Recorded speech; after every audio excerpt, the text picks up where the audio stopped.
The following program was provided by an independent producer solely responsible for its content. The opinions expressed do not necessarily represent the views of this station, its staff, board of directors, or underwriters.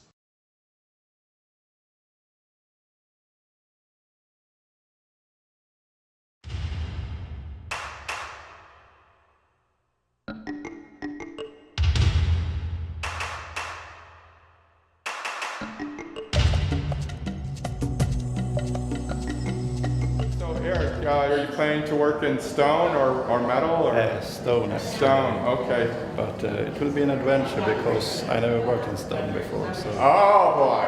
Did you bring a concept with you? I did because I thought, well, now since I haven't worked in stone, I better bring a concept anyway. So I have an idea.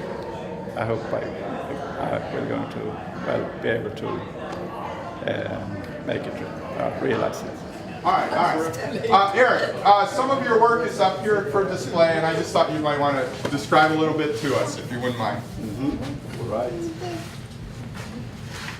Well, let's see. Yeah, here are some sculptures in different materials. I can take a few words about the oldest one. This one. It's in iron and painted, and it's standing outside of Helsinki, actually. And what you see there is a tree. I do a lot of trees. Trees are maybe my most frequent motif. So that is a tree to me, and the roots. You can see the roots around the earth, and this is actually a star. Well, this is maybe a 15-year-old sculpture.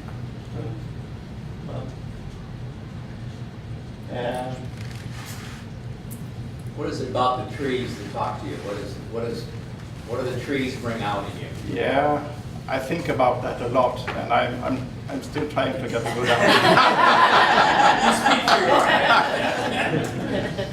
But well, I consider trees. Well, it's linked to humanity in some way, I think, in my mind anyway.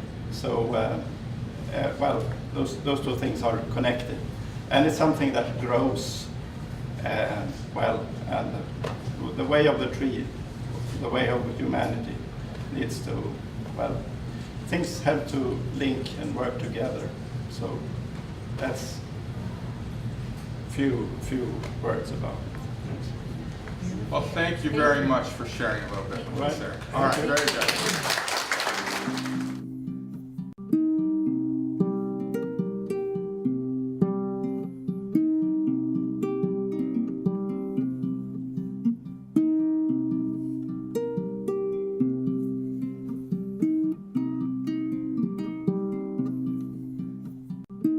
We're here with Erik Wennerstrand from Stockholm, Sweden. Yes. Thank you for visiting us and joining us at the symposium. Oh, thank you. About perspectives. The piece that you're working on is a kind of a universal theme for you, with the tree and the earth, or the Himmel and Jord. Did I pronounce that correctly?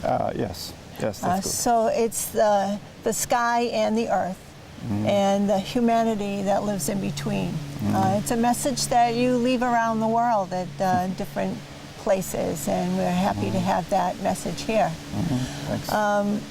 A lot of the work that I saw on your website, it was not only three-dimensional but suspended, which was something that's totally unique. So your sculptures you may suspend from the ceiling. Why?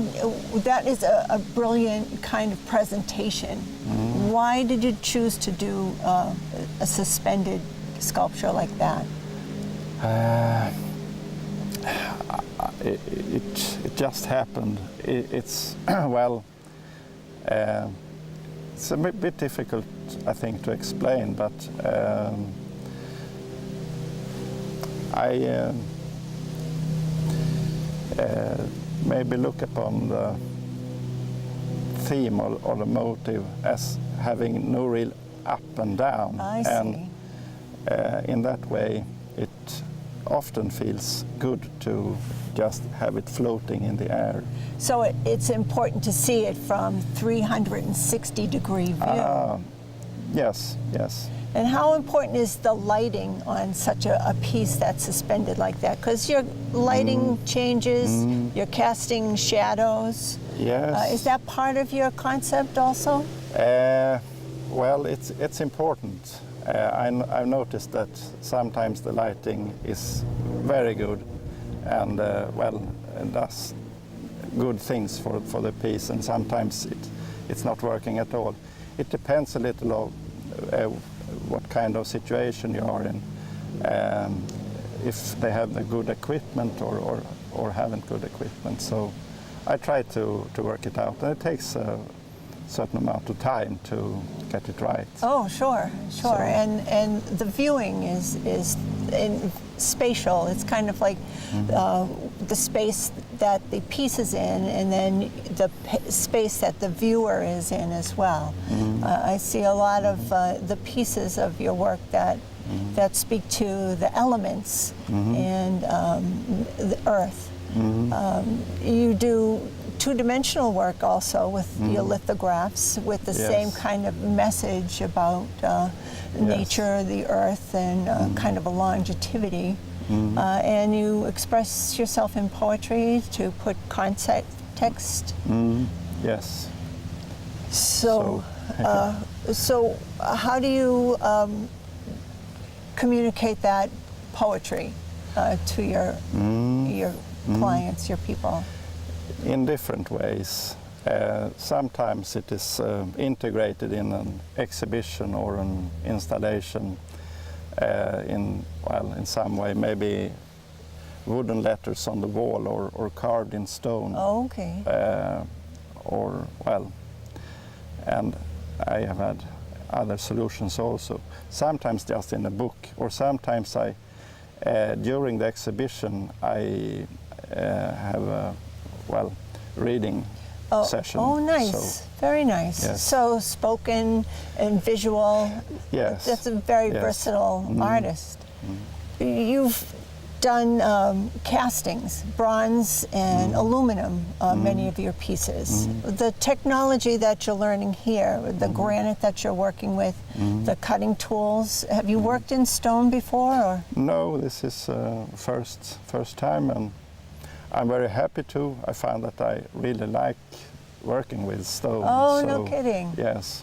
So will you continue to explore stonework? Yes, I will. Maybe something Yes. a little softer than granite? Not necessarily. I have nothing to compare with now, and that's good probably, yeah. but I like the resistance in the granite.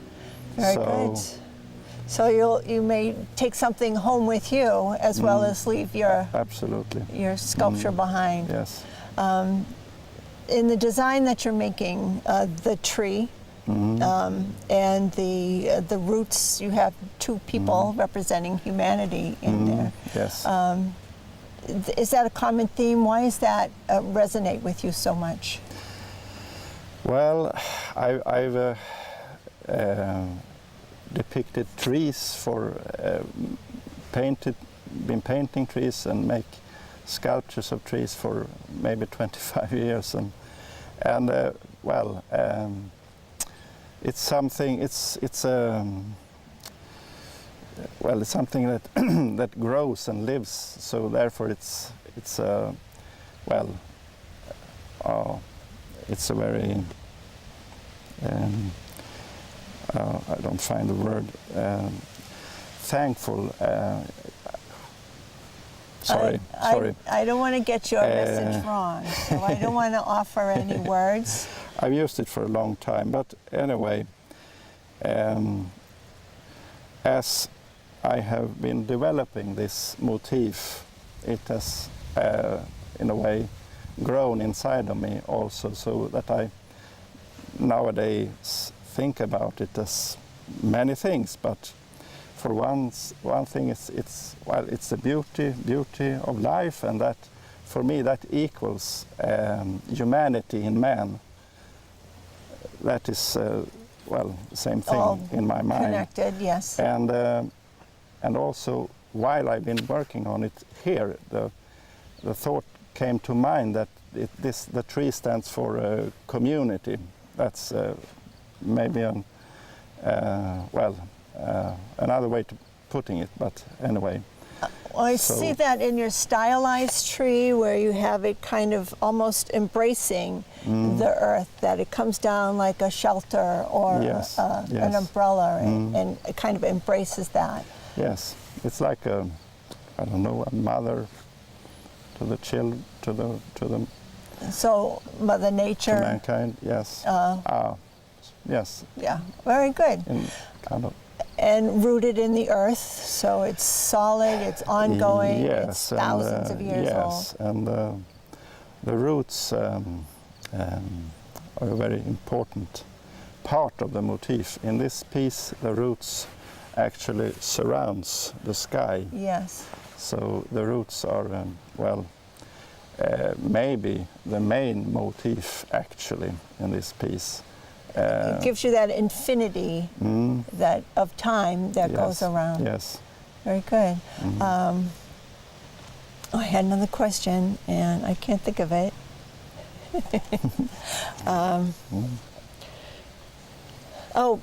Your sculpture gravitation.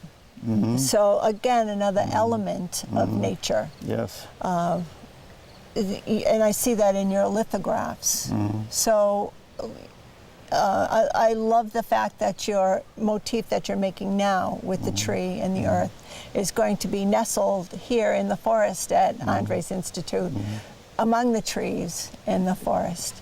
Is that one reason why you chose that motif, or is that your message that you're spreading around the world?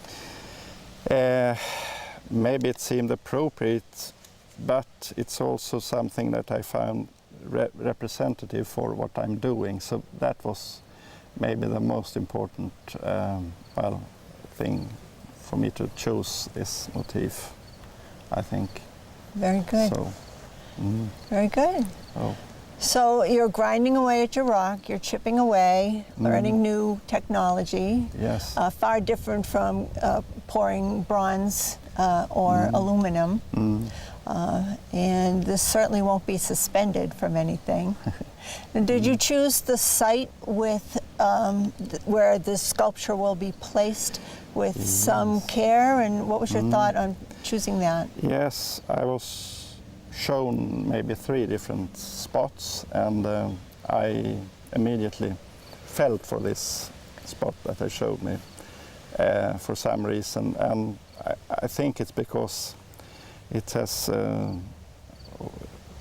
it's got something of nowhereness in it. Okay. So it felt good in that way. It's a kind of anonymous place actually, and I like that. No obvious landmarks and so. I kind of see that theme in all of your work, very relaxed, very contemplative. Is that really your main focus, is to make a piece that someone can just sit with? Well, yes. Well, I want to grab hold of peace, the notion of peace, and that peace is such an important part of making life, move on in a good direction. So very good. So that's something I think of daily. So how would you say that in your language, that you have delivering a message of peace? Att man förmedlar ett fredsbudskap in Swedish. In Swedish, and it's peace on earth.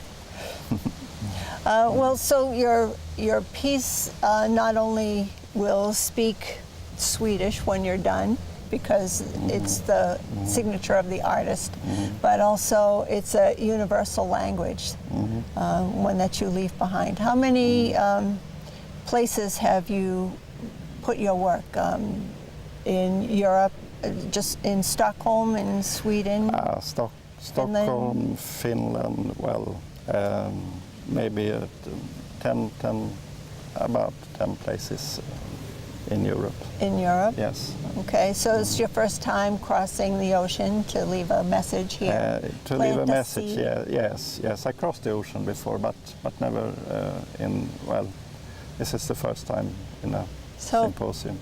Planting a seed, a tree, here among the beautiful trees here in Brookline, New Hampshire. I am so grateful to be able to do that. So you've met a lot of the people here in the States. Is that something you're going to take home with you? Absolutely, yes. I think meeting the people is the most interesting and rewarding thing, actually, apart from working and learning new materials. But that is what I will take with me back. Very good. Seems like a good trade. Erik, thank you so much for your time. I really appreciate your coming out here and sharing your treasure, leaving a little bit of yourself behind. Okay, thank you so much. Peace to you. Peace to you. Thank you. The gentleman, Erik, from Sweden. He's worked mostly in wood. Now he's implementing his wood carvings in granite. A little different.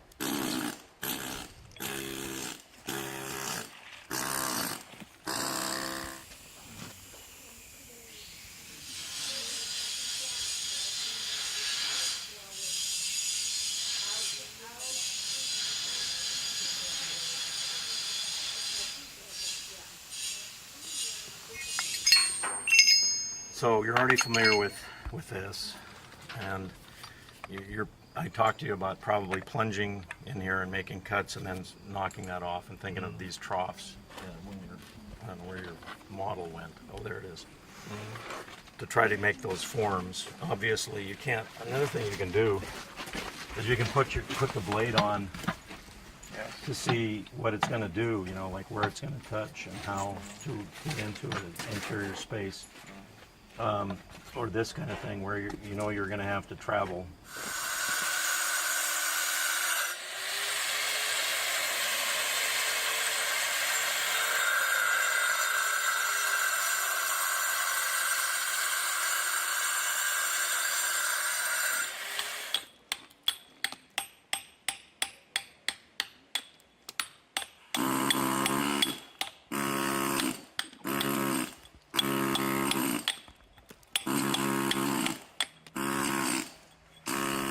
Getting more about how I stand. Very important. It is very important. 3 weeks from now, at my back. Yeah. Oh yeah. Well, 3 weeks from now or 3 days from now. There's either way. Yeah. The smaller the head of the tool is, the more it's going to gouge things rather than. So you have to be really careful. In here, you know, you might want to be able to go in there with something like that, but you also might want to go in with a broader blades. But the purpose of this is simply to just hit this many times a second and cause you to, we won't mess up here, we'll go down in here and take off material. And something that, I don't know, some people have been telling you, and I would probably tell you too, is that, and you've seen yourself that cutting in here first and then using this tool is much more efficient, much quicker.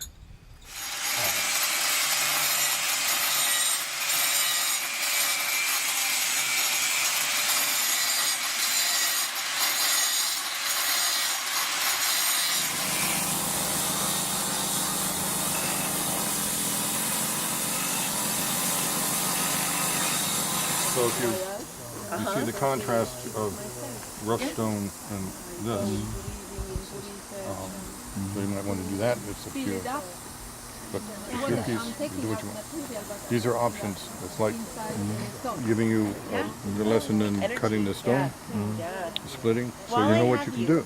We are having And that's on important. Wednesday, That's barbecue up at know the you home, and don't have any limits here in that you sense. don't eat meat, which is Okay. okay.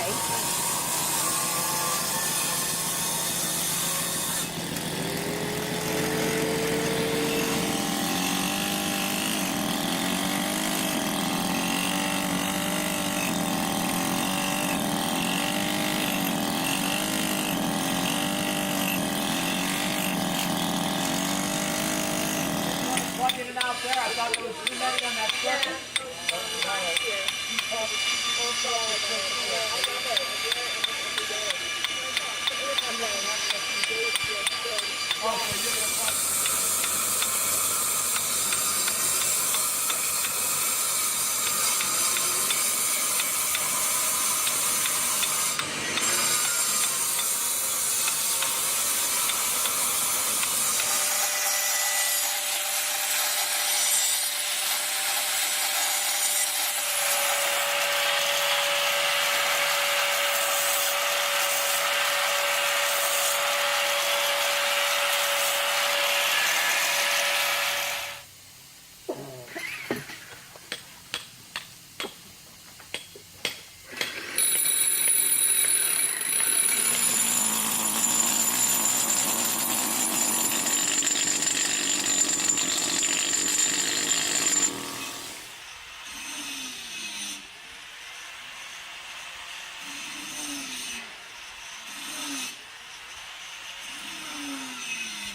would you do, put the ends together?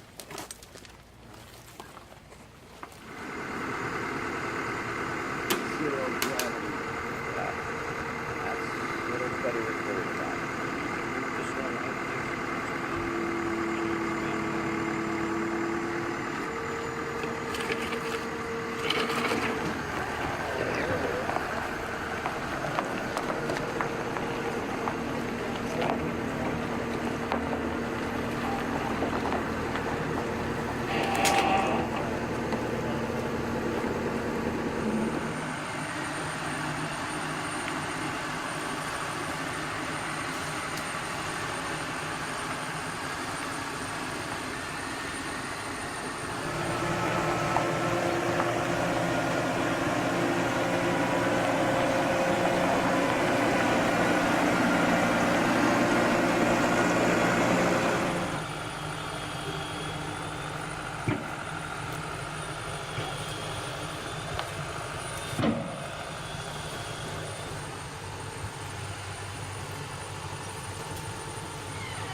Walk under there after you get the strap down. See if it stays there, that's the first one.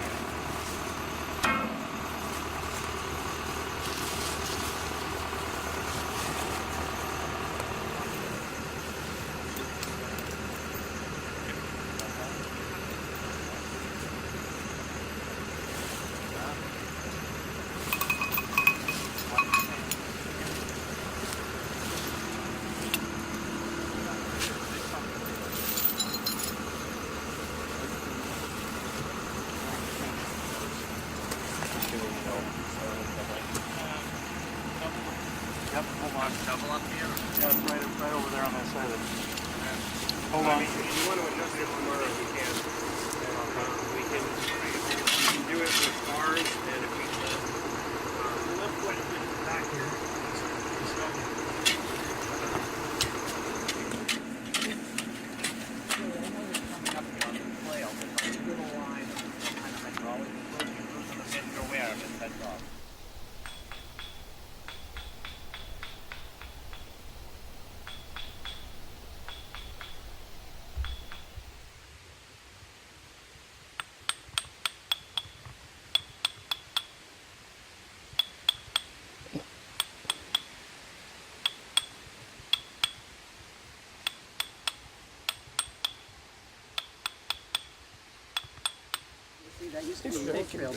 Well, just chew up all the stuff. I can remake this. I will, and I will. Yeah, I'm gonna open this up again. Jody's requesting us to the front. Hi, David.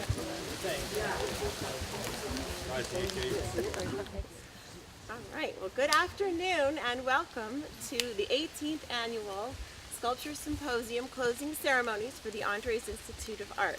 Thank you all for being here. I know the weather was a little sketchy for us today, but we've been blessed with a cloudy day, but no rain.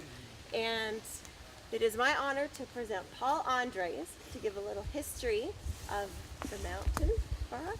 Well, that was fast pass off. Lateral. Yeah. All right. Yeah, I'm Paul Andres. Thank you, Jody. My wife, Jody Holloway. I got the place in about '93, so I've been here almost 25 years. We've started the concept of the art on the mountain in the studio down there about 20 years ago, and of course the first symposium 18 years ago. So what we've tried to do is create a space that integrates art and nature.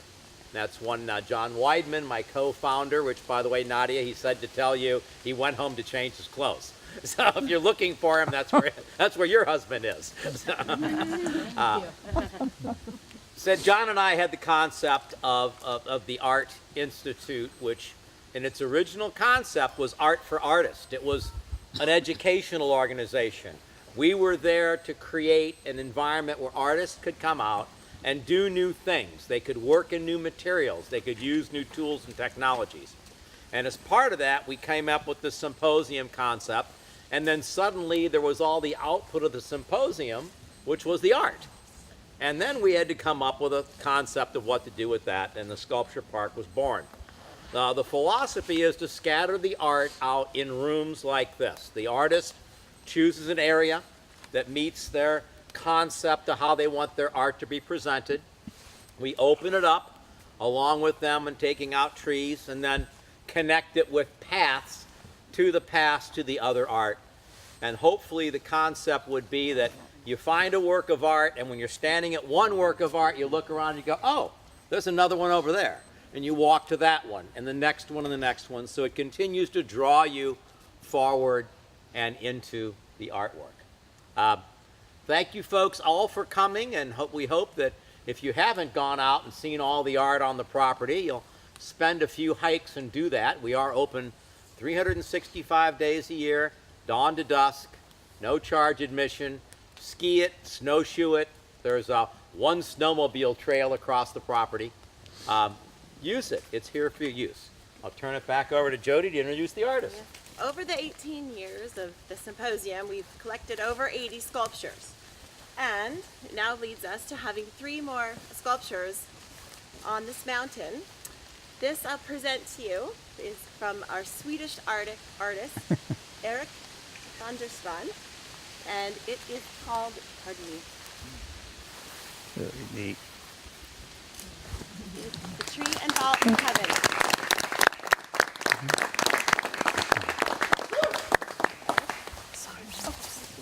Don't fall. Closer, stand with your sculpture, people. All right. The Swedish title of this sculpture is Träd och himlavalv. When I get short of English words, I'll start speaking Swedish. So anyway, I noticed that when the sunbeams hit the rock from the side, the figures and shapes get more articulated. And I hope that is going to happen maybe in the morning, maybe in the night. We'll see about that. But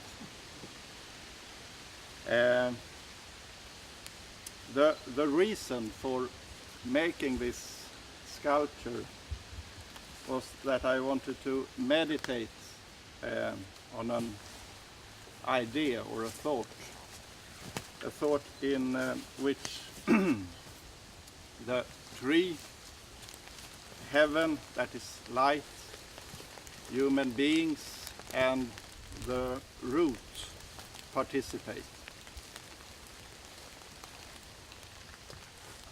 The root is also an eye in this sculpture, and the eye, you can say that the eye stands for the creative force in the motif.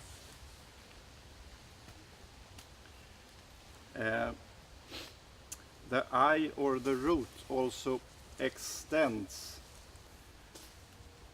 and creates an arc which enclose the heaven or light. And the human beings in the sculpture can be regarded as guardians of the light.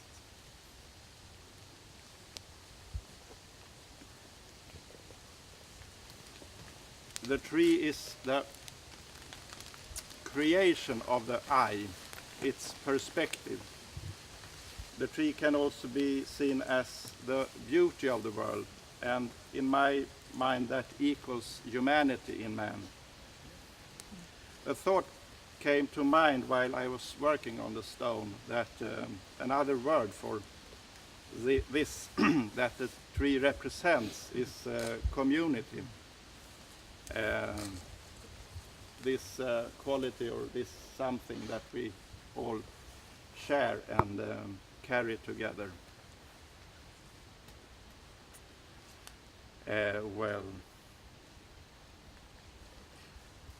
It has been a pleasure, and I want to thank everybody at the Institute and everybody who has been participating in the symposium in any way. I'm very grateful for being invited to take part in it. I just wanted to say that the days have been filled with work and joy and kindness, and that you have been free in that sense that you have been given what you need emotionally and spiritually in this context. So, well, so thank you very much. Thank you.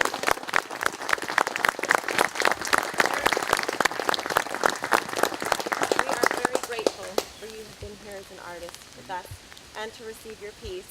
And on behalf of the Andres Institute, I express our gratitude for this grateful gift that you left for us on the mountain.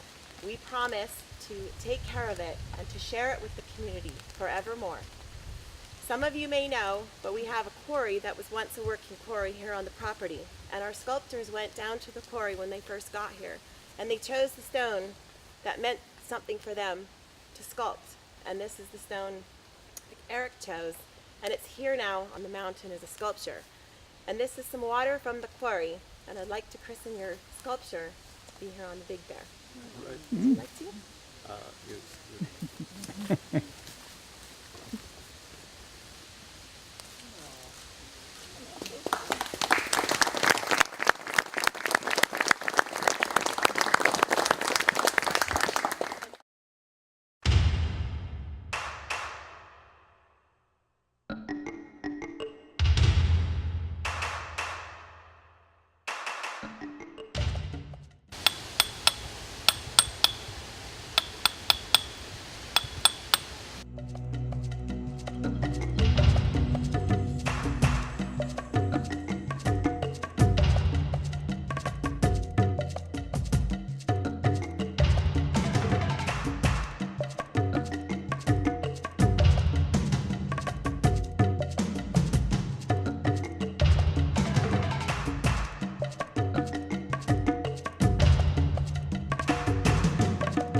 preceding program was provided by an independent producer solely responsible for its content.